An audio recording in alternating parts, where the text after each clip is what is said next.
Hello, how are y'all doing? Hi, Aunt Olivia. Hello, CEO, Random Moose Brains, Grotto, Green Ninja, The Closer, Barome, Cat Lady Kate, Cat Lady Kate, Cat Lady Kate, BNB, Sono Bombo, Fuzz, Jose, KFC. Hello, Teyonga Yongan, Brother Jigs, Cat Team. Oh, going through a rough breakup. I'm so sorry. That sounds hecka rough. Hecka rough. Shika, shika. Hello, Destructicon. Hi. Good Winnie baby. Click, click. How did your printer adventure go? Oh, so smooth. So smooth. You know, printing is always kind of one of those scary things. Like, is everything gonna connect? I also had to scan some documents. I had to scan and print. It was a very involved process. And it's always one of those things, you know, like, will I be able to connect to the scanner? Will I be able to print from the printer? Will there, you know, it's just a scary thing. I feel like I have, like, printer scanning, like, trauma from, like, 2003. That's, like, never gonna go away. But it went totally okay. And I have everything that I need.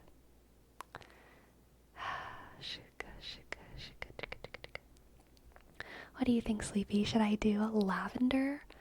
Oh, let me think. Lavender with a gray accent wall, or gray with a lavender accent wall for my bedroom? I gravitate towards gray with a lavender accent, personally, solely because gray doesn't feel like an accent color to me, if that makes sense. Like, lavender with a gray wall would make me think, like, why is it gray? But gray with a lavender wall makes me think, like, oh, an accent wall. That's my feeling. But I'm, like, actually terrible at home design. Like, actually horrible. When it comes to, like, the big decisions. When it comes to organizing stuff so it looks cool, I think I'm pretty good. But when it comes to, like the big home design decisions, I'm, like, not your girl. So, you know, take everything with a grain of salt. Hello, Nitrix. Hi. I've had to use the printer on behalf of my immigrant parents since I was super young, so I'm used to it. Fair. After braving public printers at my college and seeing what some people will print out in public, I can say with certainty you have nothing to fear.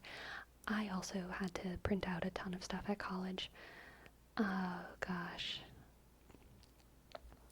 Nothing quite like, you know, printing out like 200 pages in a public library and just praying you can afford it, because you don't even know how much it's going to cost, because you can't remember if it's 2 cents a page or 5 cents a page or 10 cents a page. And oh, the nerves. The nerves when you have to, like, print out all your sources or something, you know what I mean? I had classes where I had to print out all of my sources. I had to cite my sources, and I also had to print them out. And sometimes I was citing, like, large sections of books. And it added up, you know? It did add up.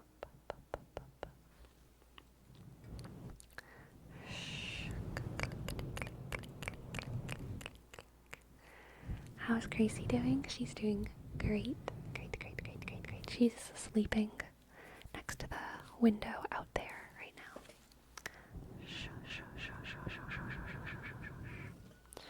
Watching my lab report on nematodes being printed and dropped directly on top of an anime girl in full color, I wondered if it would somehow affect my grade. I mean, I think you just should have thrown it in there, you know? If they left it in the printer, I think it's yours, Miss Hologriffin. Just throw that at the back of the citations. When I was in college, I would take my laptop and find an empty office with the printer, connect my laptop to it, and print everything. Nice. Oh, thank you, KFC. Thank you so much for sponsoring a reading for Cat Team, Cat Team, Cat Team, Cat Team, Cat Team. Cat Team, I would love to give you a reading. Where's your judge outfit if you're sending us to things?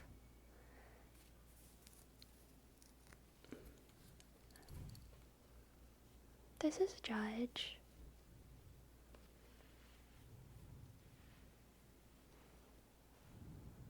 I'm a judge.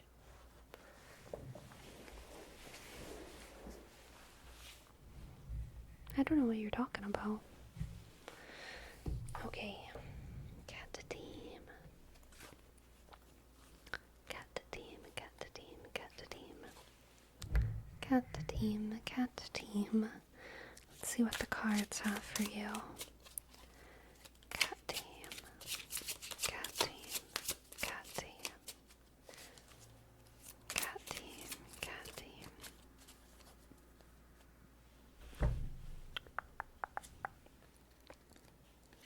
Page of Cups. Two of Wands. Very good start. And the Sun. Excellent. This is honestly the best, some of the best cards you could get post-breakup. I feel like this is beautiful. The Two of Wands is all about new options opening up for you in the future. The Sun is freedom, clarity, celebration, probably a breath of fresh air. You know, whenever you get out of a relationship that needs to end, there's so much sadness, but being able to feel kind of free again,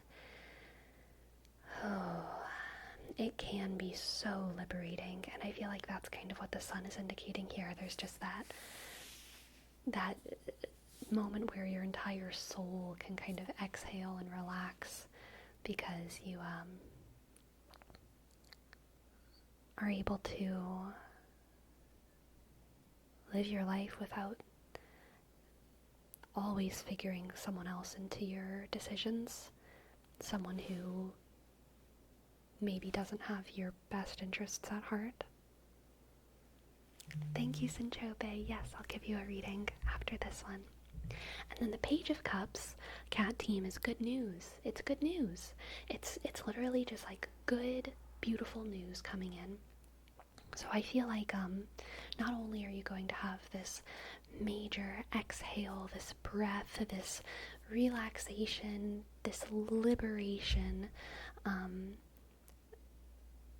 after this, kind of struggling relationship, you're also going to have a lot of new reasons to feel hopeful and to look ahead into your future and realize the multitude of options that are out there for you.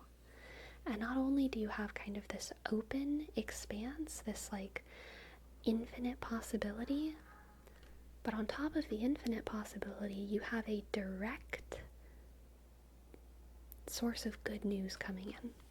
You have a suggestion coming in. Your possibilities are endless. The possibilities for your future, you can do anything, you can be anyone you want. But also, on top of that, there will be one path, at least, that makes itself clear to you, regardless of whether or not you want to take it, if that makes sense.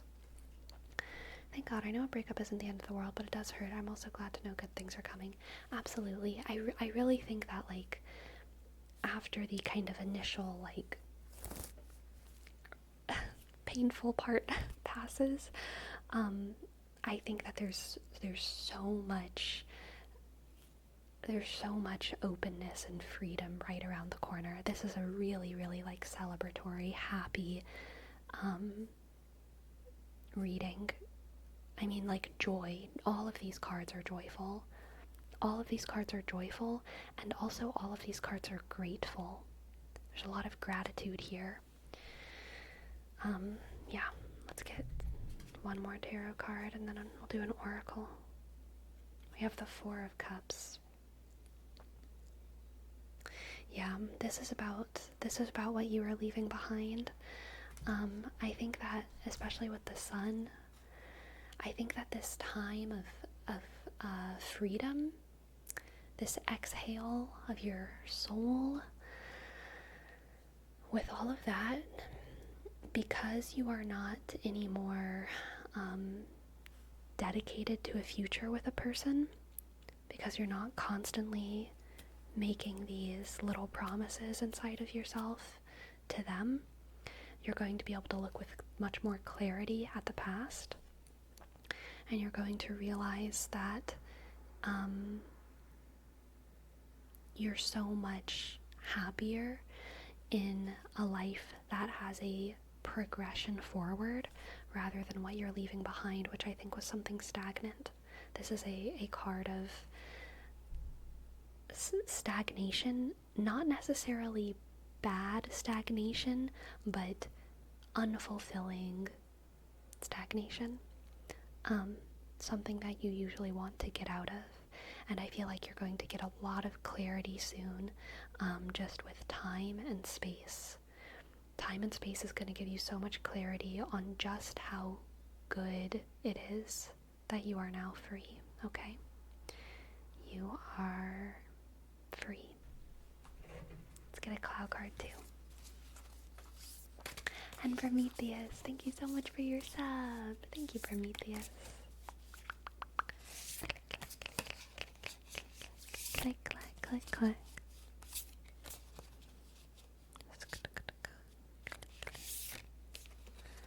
Shaka, shaka, shaka. Oh, this is a beautiful card. The Miracle. The Miracle. What a beautiful card, Cat Team. I just got shivers. The Miracle with the Sun, the Page of Cups, all of these, I mean, there's so much joy coming into your life soon. So much healing, okay? So much healing.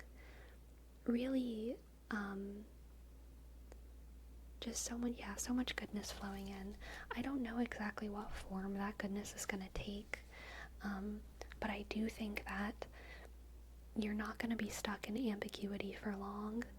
I think the path ahead is beautiful, and I think also you're going to have a lot of help coming from unexpected places when it comes from realizing the specificity of your path forward.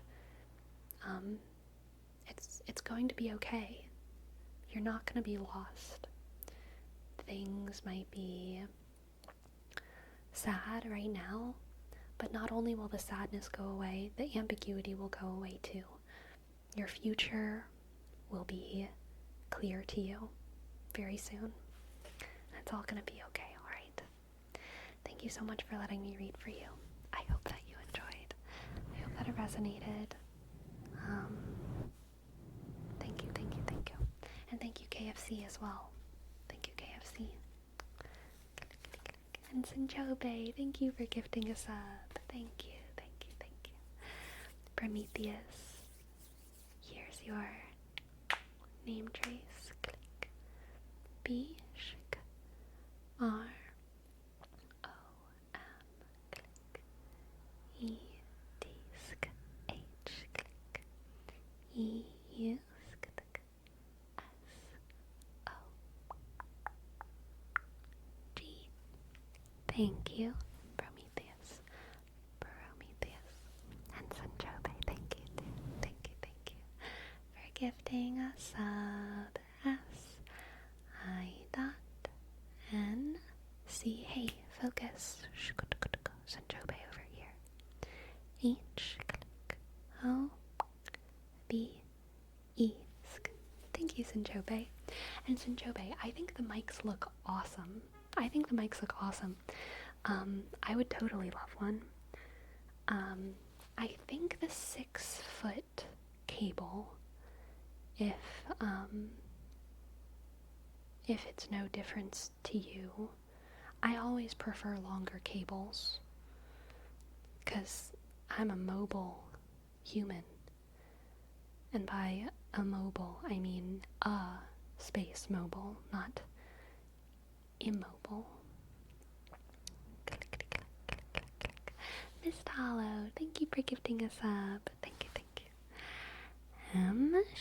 I dot ST H O double L O W G R I dot I dot N. Thank you, Miss Hollow Griffin. 3 subs already. Thank you, guys. Thank you, thank you, thank you, thank you. Okay, Sinchobe, now it is time for your reading. Sinchobe, Sinchobe, Sinchobe, Sinchobe.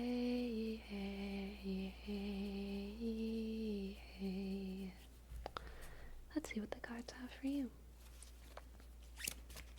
Sinchobe. I died in Darktide. Come on, Destructicon, you gotta get better. What difficulty are you running right now? Malice? Are you doing heresies yet? Click, click, click.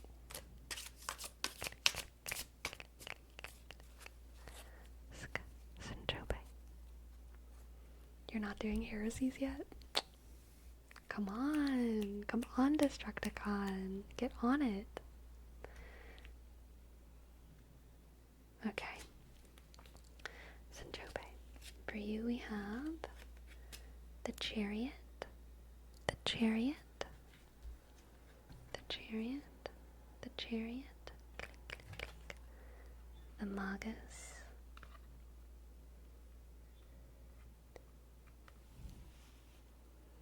the enemy team. Destructicon, are you even playing Darktide? What is happening?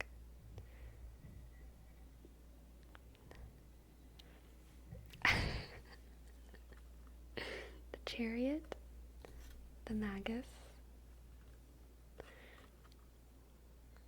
the 4 of Swords, the 4 of Swords, the 4 of Swords. Alright, Sinchobe. Beautiful. Oh my god. Passive success. Good week. Good week. Good week ahead, Sinchobe. Feels good week. You're not gonna have to even do a lot, and you will efficiently do nothing, and you'll get a ton out of it, okay? The Marxist interpretation of the witch trials in Europe is interesting.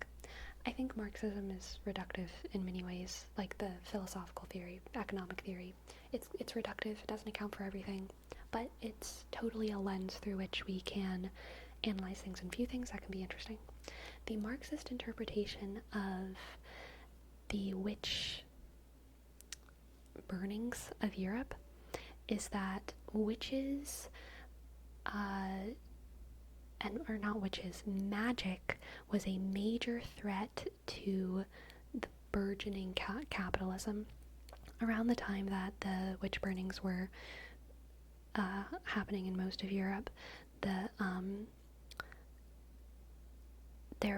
transition was happening from feudalism to capitalism, and it was a violent transition. It wasn't something, we were burning women during it.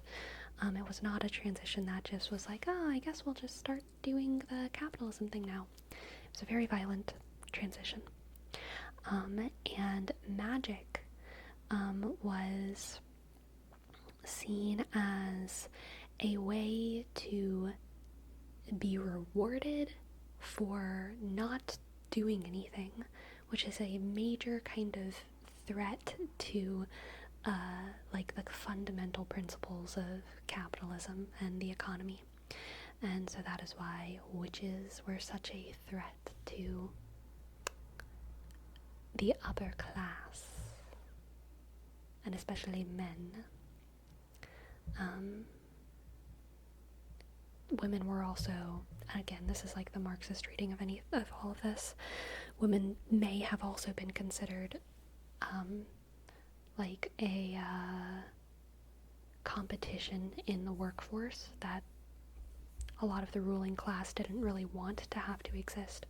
So they were doing everything they could to devalue women's work at this time, because during feudalism, male and female work was actually not rewarded any differently.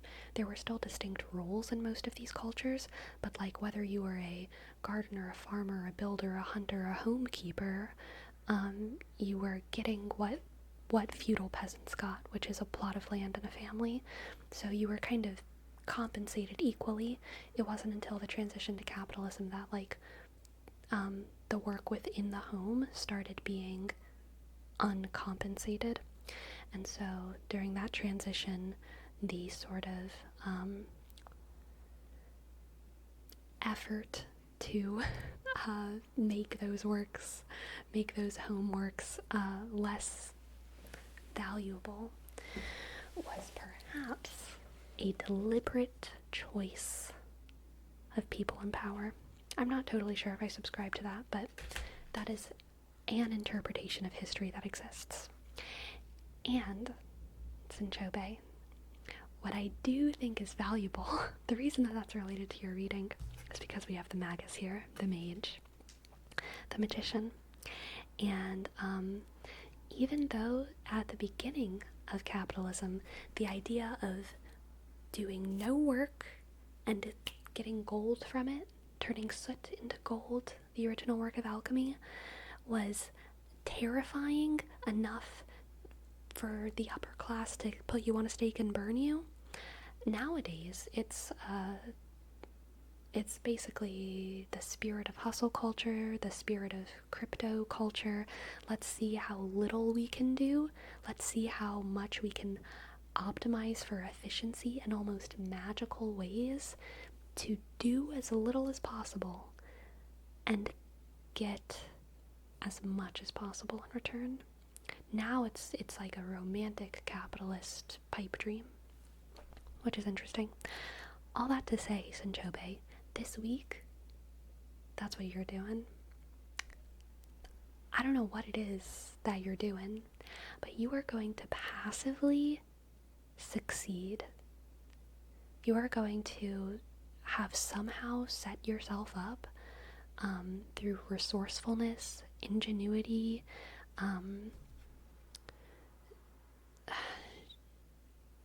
luck. Well, no, the magus isn't luck. It's resourcefulness. You are going to have somehow set yourself up to do nothing and succeed massively. Okay? And that's going to be radical. So enjoy it, alright? Let's get a cloud card for you too. Sinchobe, pulling cards out of my deck for me and throwing them on the floor.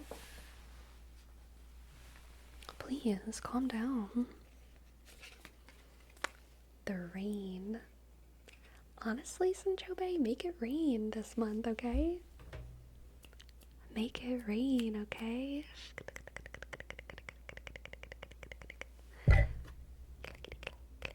Hey, focus. Are you even paying attention? I'm giving you a tarot reading. Oh my god, focus.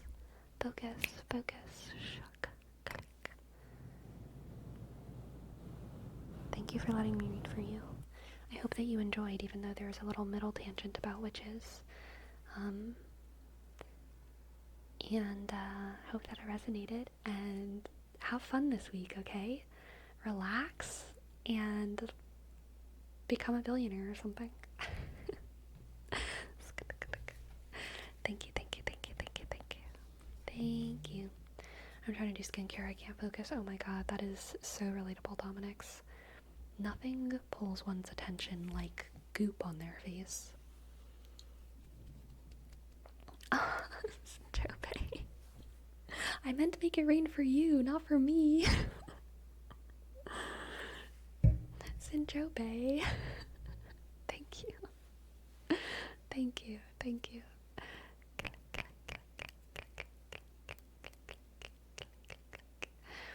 Gwyneth Paltrow?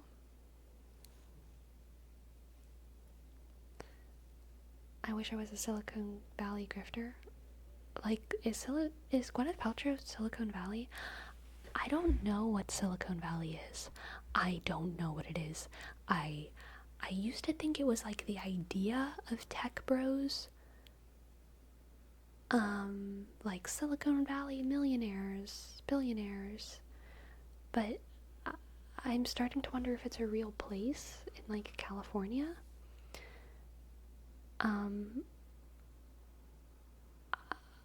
I don't know what it is. I know it's fancy rich people with radical, like, they're like transhumanists, but like not, you know? Like, they wouldn't ever say that. Because they're not like weird. They're like moderate transhumanists. And also rich. Most people who identify as transhumanists are like the folk. Let's be real. They're just kids. They're college kids with big dreams.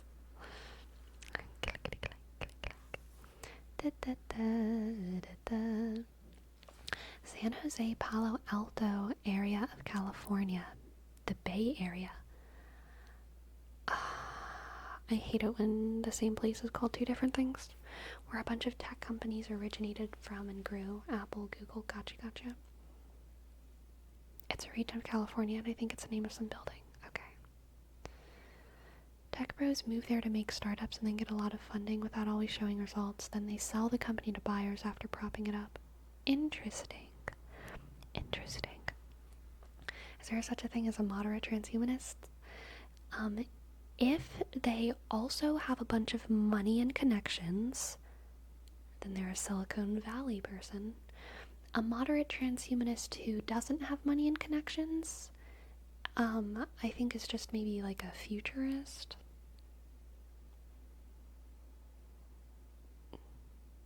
Or something.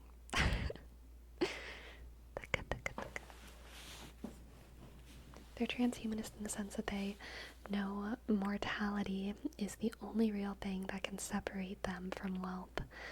True, so they dream of being immortal to keep accumulating dollars. I'm glad you understood where I was going with that, Sebastian. Someone reminded me what transhumanist means. So, a transhumanist is someone who is excited for the cyborg future, excited for us to transcend our human nature.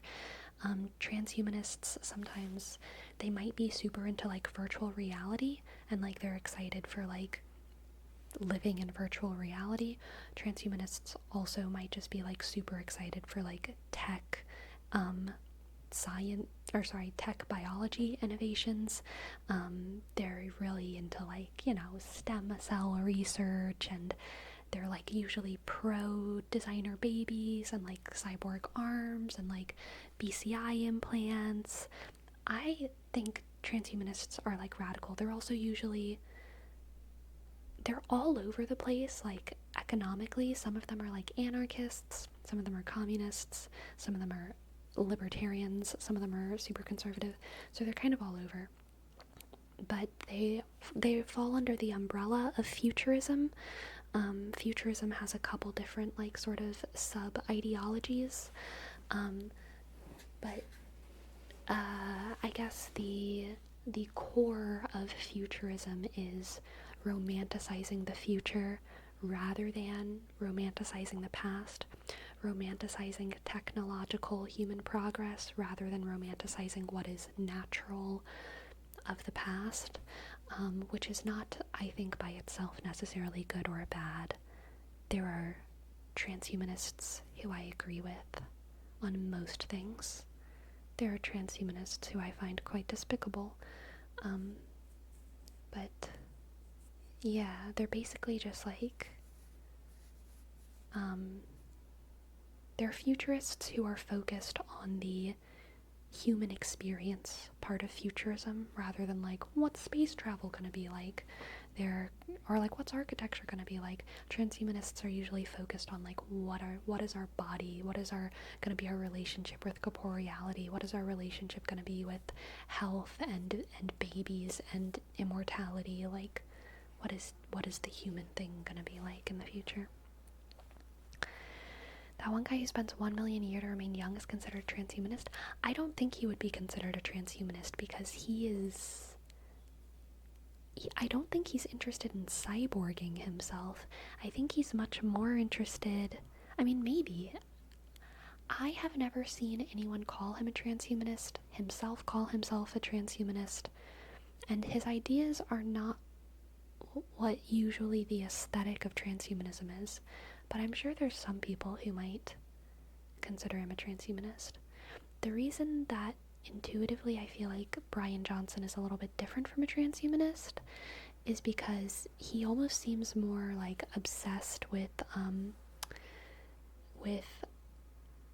hijacking like natural youth, but it's obviously very unnatural because I think he does like a ton of like Botox and stuff too. So I don't know. I honestly don't know.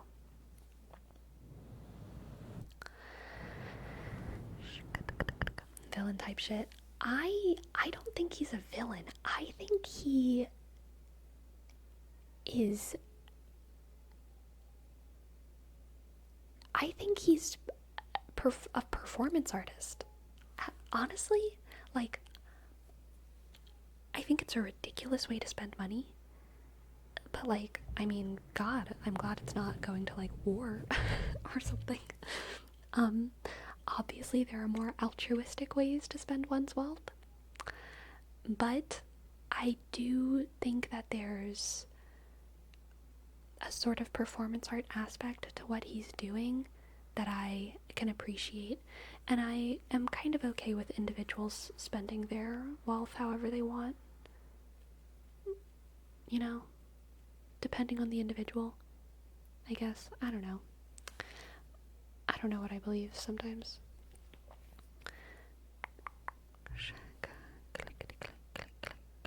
If he can make the information publicly available and accessible, that would be great.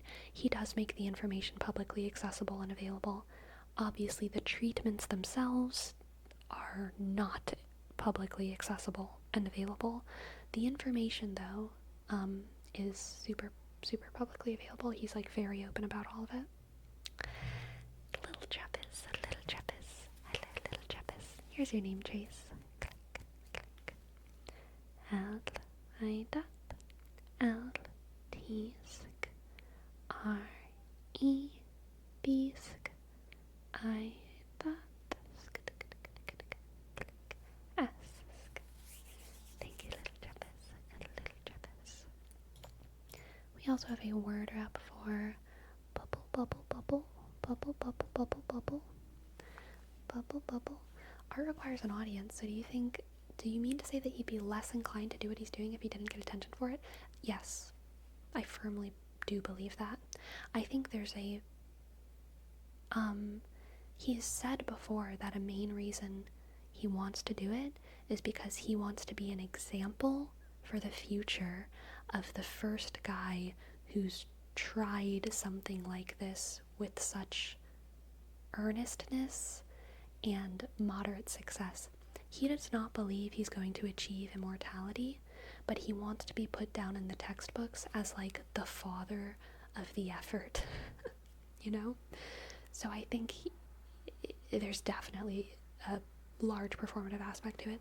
That's also why he's so public about how he's doing it. Yeah. Bubble, bubble. Bubble, bubble. Bubble, bubble, bubble. Bubble, bubble, bubble, bubble, bubble, bubble. Bubble, bubble, toil and trouble, fire, burn and bubble, bubble, bubble, bubble, bubble, bubble, bubble, bubble, bubble, bubble. Oh. Bubble. How altruistic. I know, so true. Bubble, bubble, bubble. What's your question, Apollo? Bubble, bubble, bubble, bubble. Bubble, bubble. Bubble, bubble, bubble, bubble, bubble, bubble. Bubble, what's your take on transhumanism? I just gave it. I cannot say I'm pro-transhumanist or anti-transhumanist. It's too diverse. It's too diverse of a movement. So I will say exactly what I said before again. There are some transhumanists who I agree with on most things. There are some transhumanists who I find quite despicable.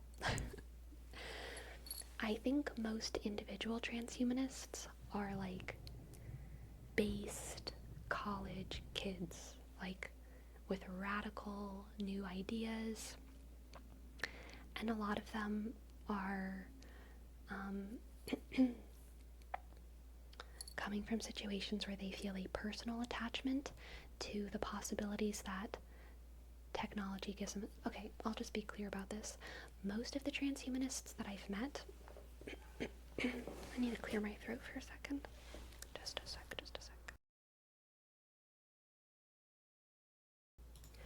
Most of the transhumanists that I've met have been disabled in pretty severe ways, and a major part of why they're transhumanists is because they have been blocked from participating in society for a very, very long time, and they're super excited at the prospect that with new technologies they can live a normal life, whether that means participating in a virtual reality world in a completely incorporeal body, or if it means, having cyborg legs or cyborg arms or whatever it is.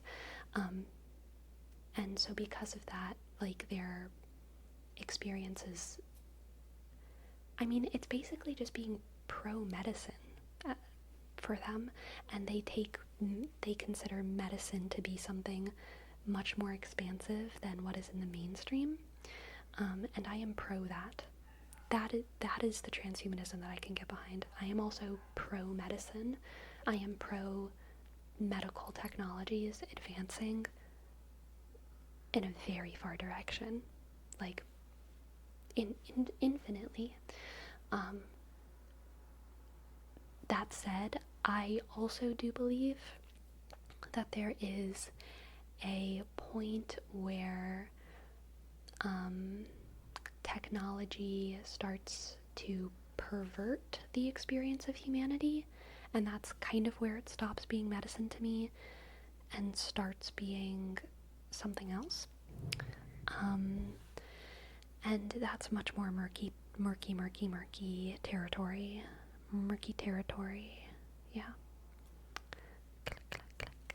Alright, for Cat Lady Kate, here's your name trace. C-A-T, click, L-A-D, shk, Y-sk, K, click, click, A-sk, T-shk, E, click, underscore, 2, 7, 8. Thank you, Cat Lady Kate. Cat Lady Kate. Cat Lady Kate. Cat Lady Kate. Cat Lady Kate. See Money, thank you for your 300 bits. Thank you. I appreciate it. Shuck.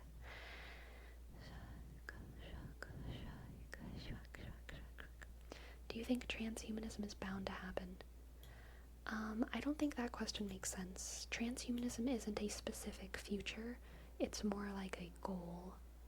That's kind of like asking, like, do you think progressivism is bound to happen? It's like, it's more of a mindset than like a specific thing.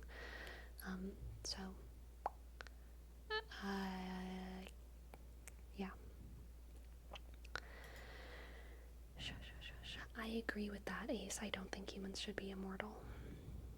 I think death is like a like a good, beautiful, wonderful thing.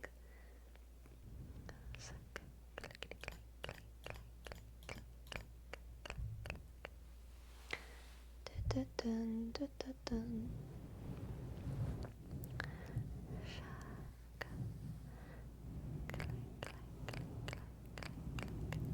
There's this missus I've been wanting to ask out for a while, so I decided I was going to ask this week on the same robotics team with only 8 people, so it'd make things weird, I think. So, I know if I should or not.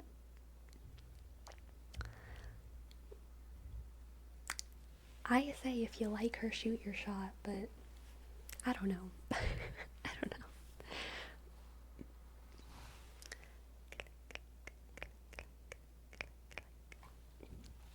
What do you think about Neuralink's implants? I think they might be important in the future, but I don't trust them in the hands of the richest man in the world. I feel exactly the same as you on that, Spooky. I am pro BCI, brain-computer interface technology, being developed and existing.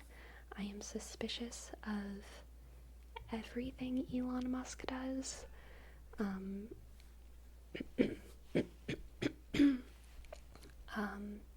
But I'm also, like,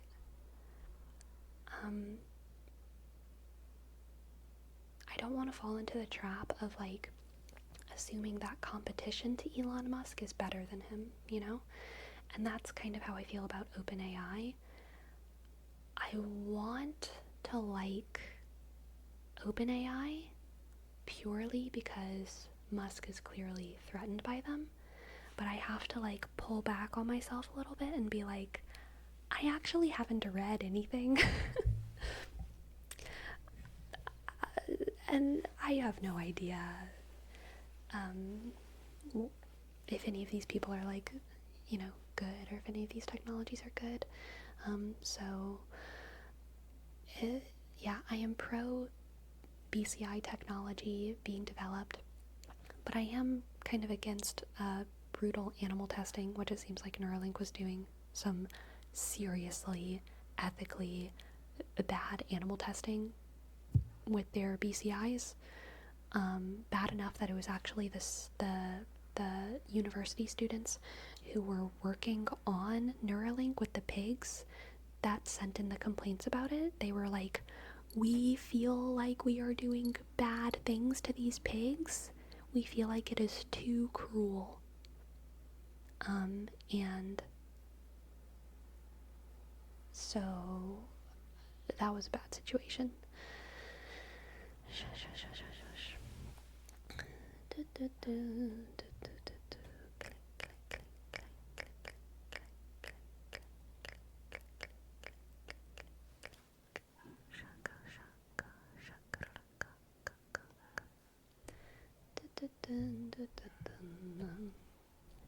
I mean, you can only be so humane cutting skulls open.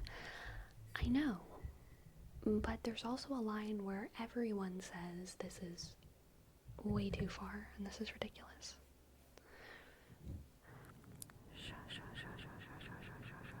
Me when I'm about to graduate college, but then Elon spams me with 102 unskippable ads mid-final exam. So true.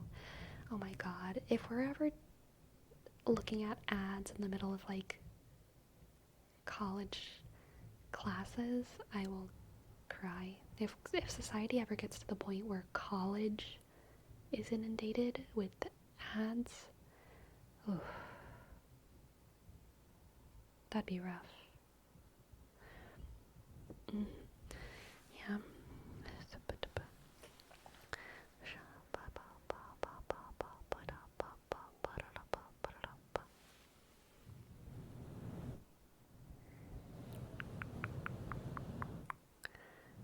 Shush. Honestly, the fact that Neuralink was used to play Civ 6 and not Civ 5 is a cardinal sin I won't ever forgive. I mean, like, I did see the, like, the press conference or the interview with the guy who tried the Neuralink implant, and I mean, I thought it was a beautiful, hopeful story. Like, I'm pro that guy. Like, I was, like, tearing up listening to him talk about his experience. Such a good thing, and I'm so glad that he had such a positive experience, you know what I mean? But didn't it go wrong already? Did it? I didn't hear about that. What happened? mean, Neuralink, the company, I don't know. Hello, John Bamsbeard. Oh, John Bamsbeard.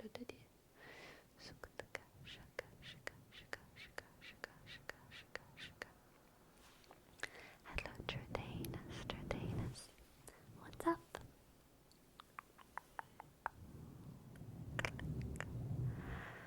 Shush. Morpheus Prime, here's your name trace. Click. O-R-P-H. Click. E-U. S-P. R-I dot M. Click. E93. Thank you, Morpheus.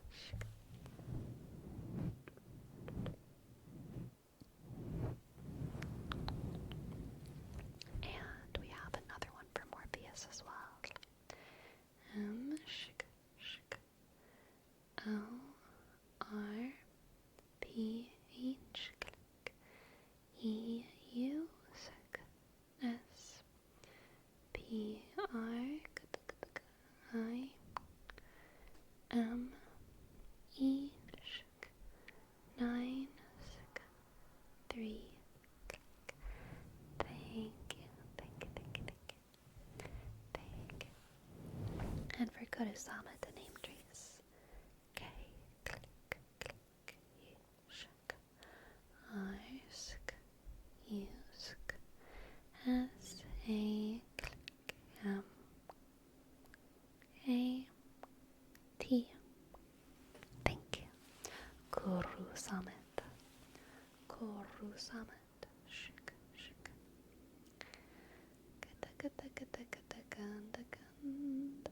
Sleepy, I just posted this in Discord. A study concluded elephants call each other by name. How cool is that? That's cool. I feel like for some reason I'm like not at all surprised by that. Like I feel like I already thought that. But I guess I didn't. If the study just came up with that. But like, elephants are so smart. Of course they have names. Elephants are so smart. Sha.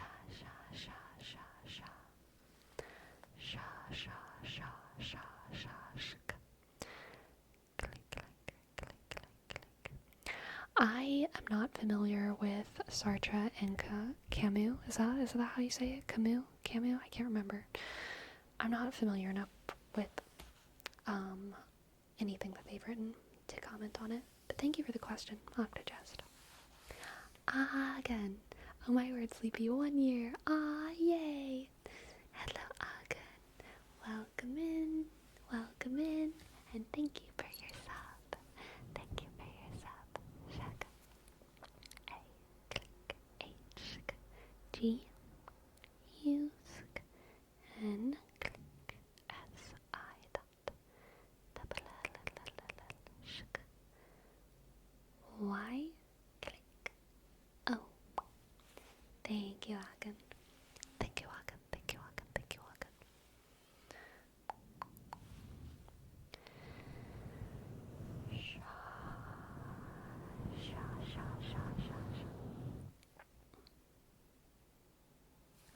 Gray Fox.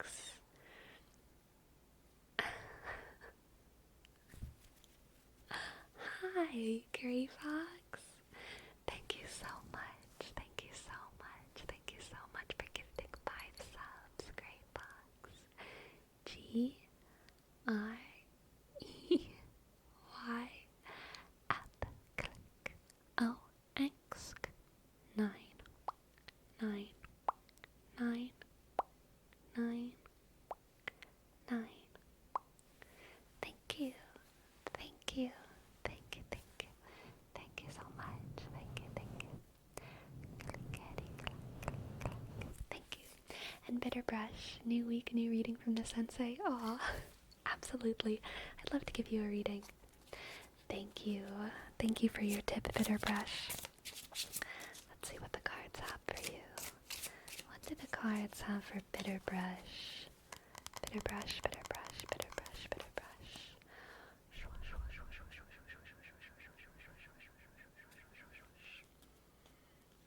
We have the Nine of Wands, the Five of Wands.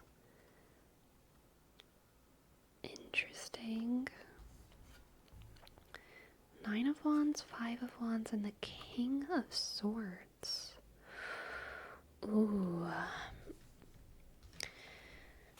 Bitterbrush, you must build a fortress for yourself, a fortress from the chaos, so that you can plan and think. There's some kind of chaos trying to knock down your walls right now, Bitterbrush. There's some kind of chaos at your door saying, please let me in. And you gotta set your boundaries and say, I am not ready to,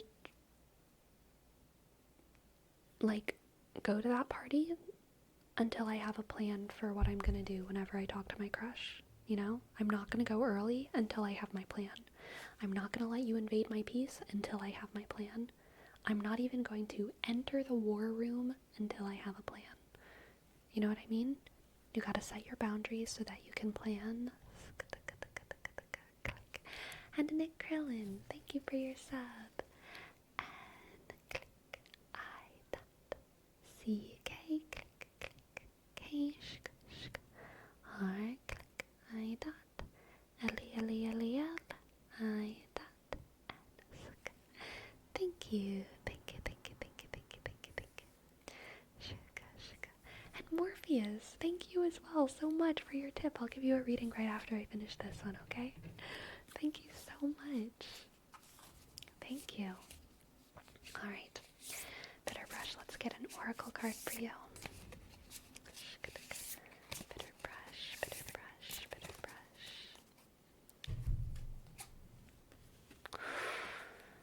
The maze. Yeah, no, you got a plan. You have to plan this out. Do not go in blind.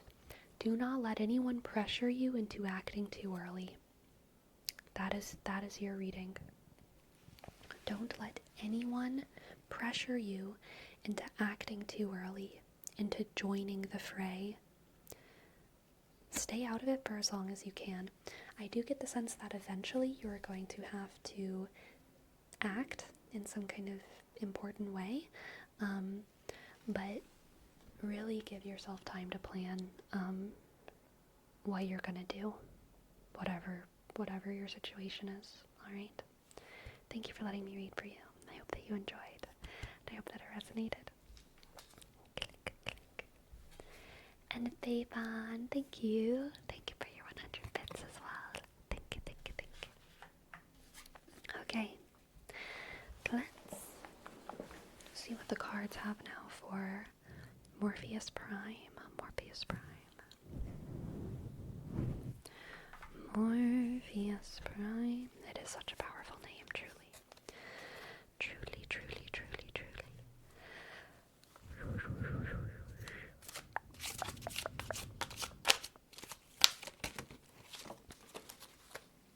We have a jumper. Strength. Good jumper. Morpheus Prime. Morpheus Prime. Morpheus Prime. Morpheus Prime. Morpheus Prime. Morpheus Prime. Okay. We have the Knight of Swords and the Wheel of Fortune. And we have strength to start. Okay? Knight of Swords, strength, and the Wheel of Fortune.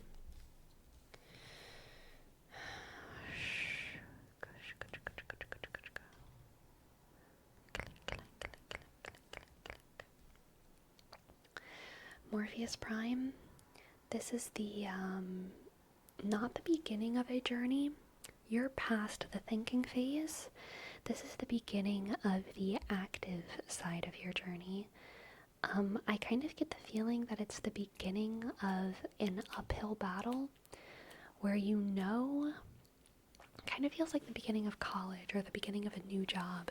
You know that there's going to be kind of a long, arduous struggle ahead, but you also know that you've been like waiting to participate in this thing your whole life, and you're so excited to kind of finally test your limits, to finally test your strength, to test your strength, to test your confidence. I know something that I felt whenever I was going to college was that theater had never really been challenging for me. There were certain things that I didn't want to do. Like, I never really wanted to do musicals, so obviously those were like challenging and unfun. But I had never like had a bad audition before, you know? And going into college, I was like, I know that I'm gonna be challenged here, and I know people are gonna start telling me no sometimes, and that's scary, but like, it's gonna be so fun to test my limits, and I'm so ready for that now. And that's kind of the vibe that I'm getting from this. I feel like you are so ready to test your limits, to test just how strong you are, because I think you're very confident, and you've never given, or you haven't been given in a long time, really the room to like expand to your fullest, to reach those limits. You've always been constrained in some way, or felt like maybe things have been like too easy for a hot second.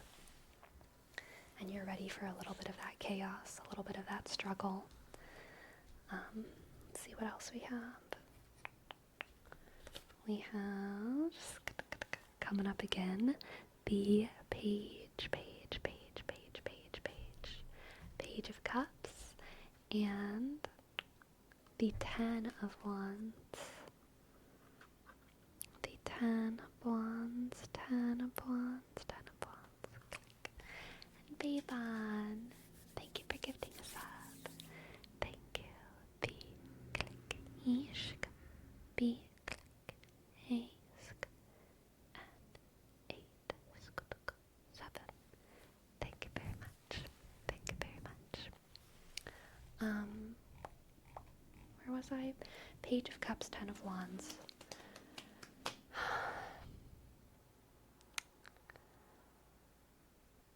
Good news. The Page of Cups is always good news. The 10 of Wands is an interesting card here. The 10 of Wands is the end of a journey.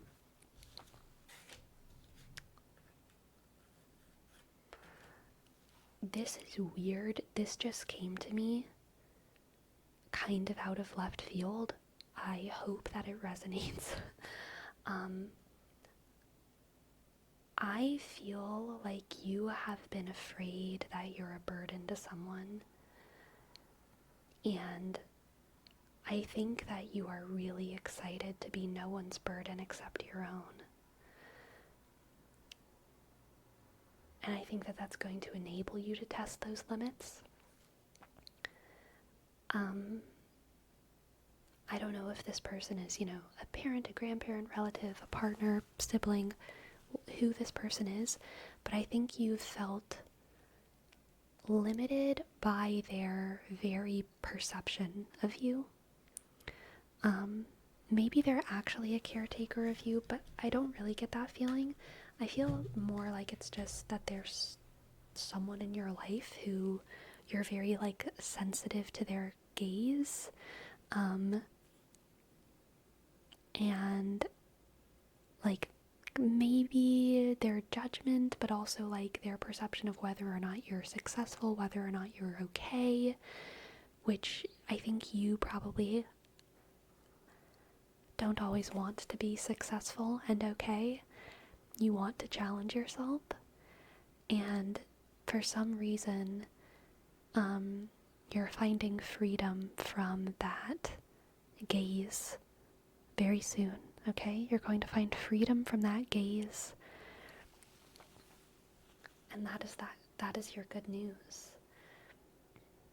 From that freedom, you're going to find the opportunity to challenge yourself and to grow and to struggle in all the ways that you want to, but haven't felt allowed to because you don't want to feel like a burden. Let's get an oracle card for you as well. An oracle card for Morpheus Prime.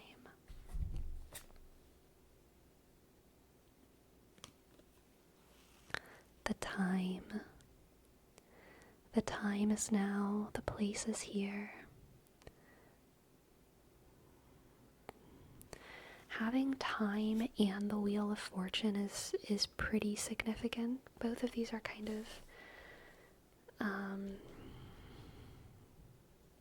time cards. You can see on the Wheel of Fortune the phases, things changing over time, things changing, things moving forward in rather unpredictable ways. This time looks almost more like a symbol of stillness, which is interesting. But I think that this reading is about how it's finally going to be your moment soon. I think it's finally going to be your moment soon, Morpheus Prime. Your moment of great success, great struggle, great tumult, the great potential for peace, great discovery. I think it's gonna feel like there's been a very interesting, I think in your life, you've always been like a very, very interesting side character. You're the side character that you're most invested in, and finally you're about to get to the book where you're the perspective character. And it's like, finally I get to see and experience the world through my eyes. Finally I get to be the mover and the shaker of my own life. And that's gonna be pretty cool, Morpheus Prime. Thank you so much for letting me read for you. I hope that you enjoyed, and I hope that it resonated. That was a very fun reading. I was getting shivers during that one too. Maybe I'm just cold, but I think it's magic.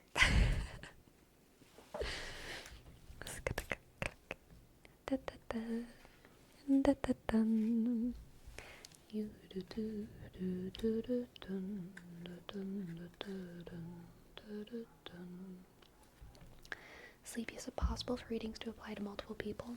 Yes, definitely. I don't know much about tarot readings, but when you were giving Morpheus Prime their reading, it felt so personal to things going on in my life. Yes, definitely. The way the universe works puts us all at a place and at a time where if the message needs to get to you, then it'll find a way. You know what I mean? It'll find a way. If it resonates, it resonates. If it resonates, it resonates, you know? So it's totally fine to share kind of readings.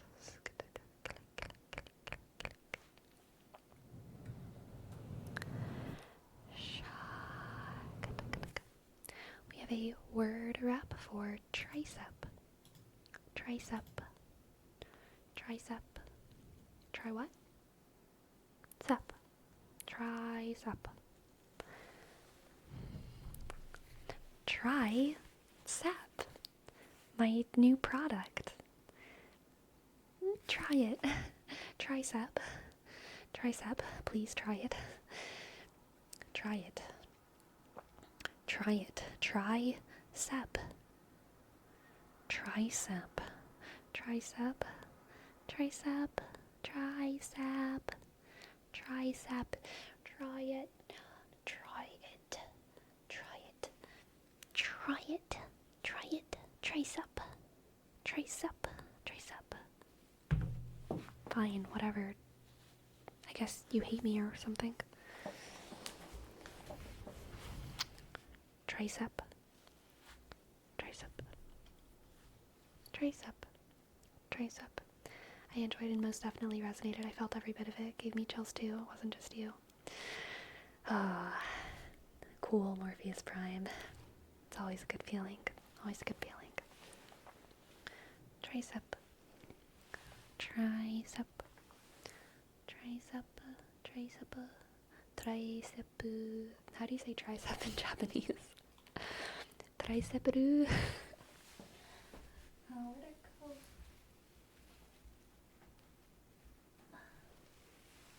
My step fell on the floor.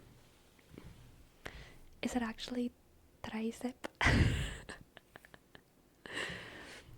Shaka, shaka, shaka, shaka, shaka.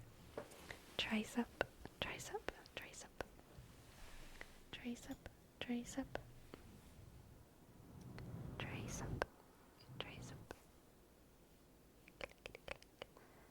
Click, click, click, click, click, click. Alright, now pronounce Spooderman. We have a word wrap. Oh wait, sorry, I skipped one.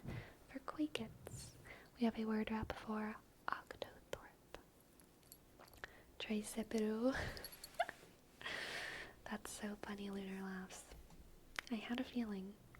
Tricep. Tricep. Octothorpe. Octothorpe. Octothorpe. Octothorpe. Thorpe. Thorpe. Thorpe. Thorpe. Thorpe. Thorpe. Thorpe. Thorpe. Thorpe. Thorpe. Octothorpe. Octothorpe. Octothorpe.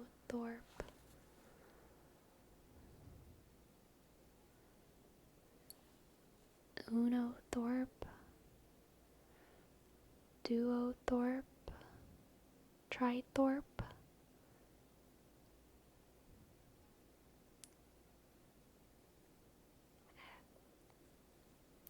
Quadrathorpe. Pentathorpe. Hexathorpe.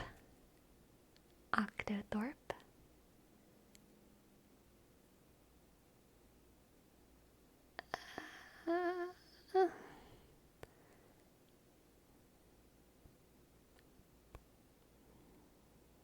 Nonathorpe?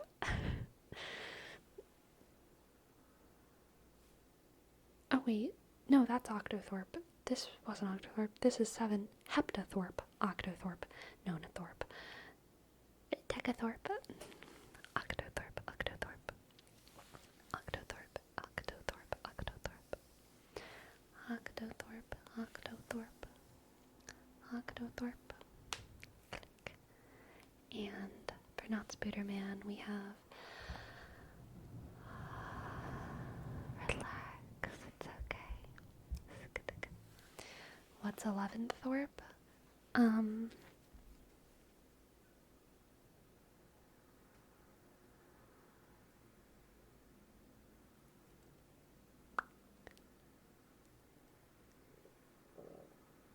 11thorpe. 11thorpe. 11thorpe. Relax, it's okay. Relax, it's okay. Relax, it's okay.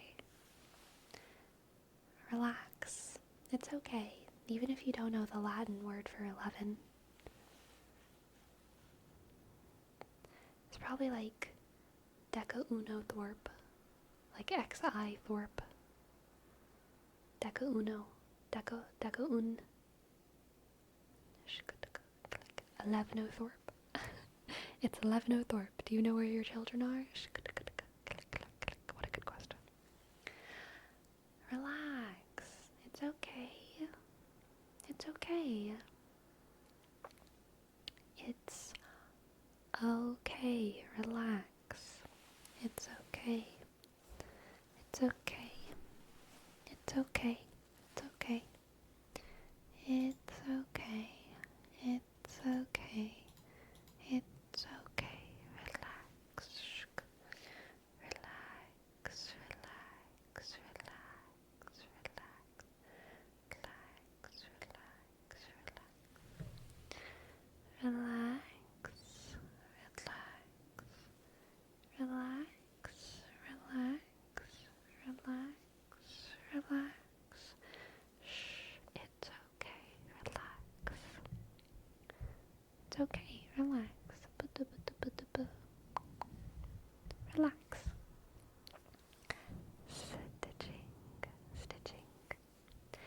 Stitching. I redeem this every stream. You're gonna say it in your sleep. I'm sorry, but I don't think I would. But I will say that last night I had a dream about name tracing. I don't think I was name tracing anyone specifically. I was just name tracing in my dreams. Name tracing.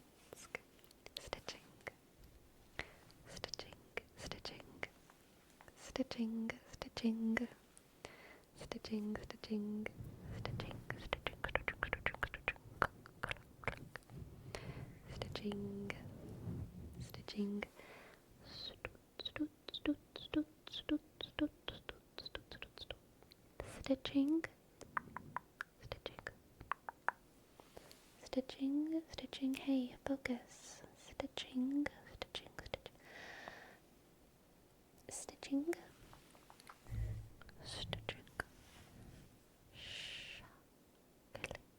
And for KFC, we have Japanese. Tricep. Tricep.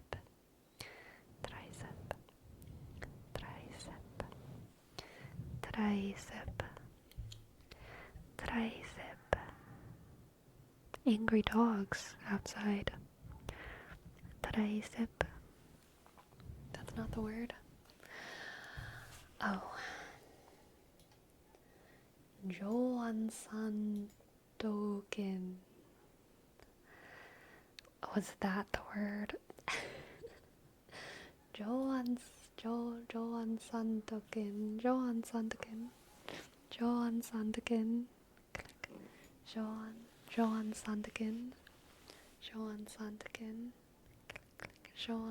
token. It has a little thing above the O, so maybe it's like token.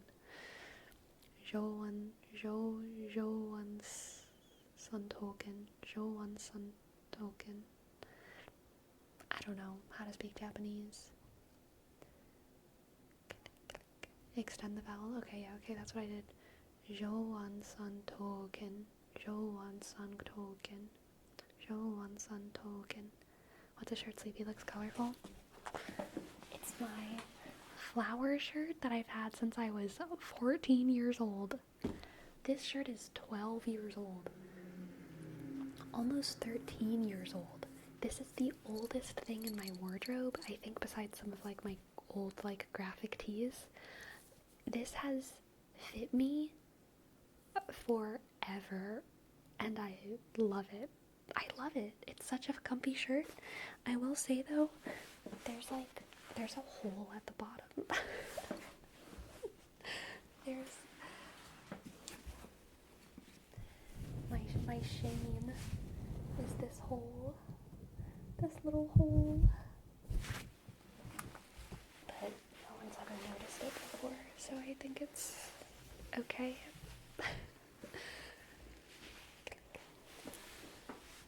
It's wild it's still this colorful after 13 years. Let's see if it's still colorful when I go to my real life. It's still pretty colorful. This is no filter. This is without my TikTok beauty filters. Click, click, click, click. Click, click, click. Click, click, click, click, click, click. Alright, for Sebastian we have a word rep for universal paper clips. Universal paper clips. Universal paper clips. Universal paper clips, please. Universal paper clips. I'll take one. Universe. Give me a paper clip. Universal paper clips, please. Universe. Universe. I was told there would be universal paper clips, please. Universe. Universe. Universe. Universe. Universe. Universal paper clips, please. Universal paper clips, please.